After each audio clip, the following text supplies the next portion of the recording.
How do Super Bowl squares work? Our Super Bowl squares sheet will look like this. The yellow part of the sheet, the yellow squares, are in a 10 by 10 area making 100 squares total. These are the squares students will sell. The pink squares are where I will write the numbers 0 through 9 to represent the various score combinations possible for each quarter. More on those later. There are basically 3 steps students need to take. Step 1. Students sell squares at a certain price and write the names of the buyers in the square or squares they purchase. In our case, squares can be purchased for $10. $5 will go to the close-up account of the student who sold the square, and $5 will go to the pool for the person who wins. More on who wins in a moment. Step 2. When students finish selling all the squares, they need to turn in their money in Super Bowl sheets to Mr. Hybor no later than the Friday before the Super Bowl, and make sure that your name is written on the top or on the back of the sheet to indicate that it is yours. Step 3.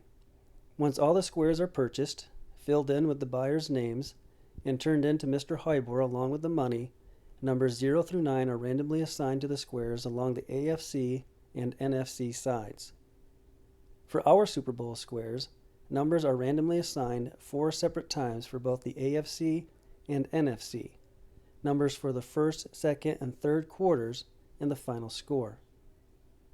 The sooner students turn in their sheets, the more likely Mr. Hybor will have time to assign the numbers and have the students take a picture of it so they can share it with those who are participating.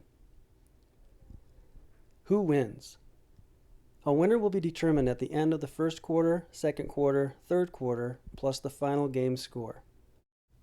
The winner is decided by looking at the last number in each team's score and then matching those digits on the grid to see where the squares intersect.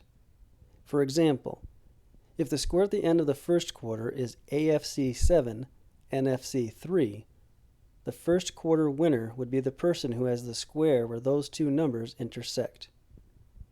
That process would play out for the second and third quarters as well.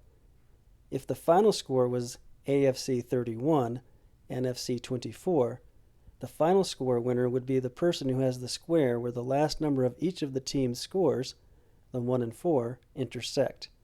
In this example, that would be the AFC 1 in the NFC 4. A completed sheet would look like this. This is last year's example of my nephew's fundraiser for his travel baseball team. You'll notice on this bracket that not only do the purchasers of the squares put their name, but they also include in parentheses the student or the person who sold them the square. Well, I hope that helped. I hope it made sense.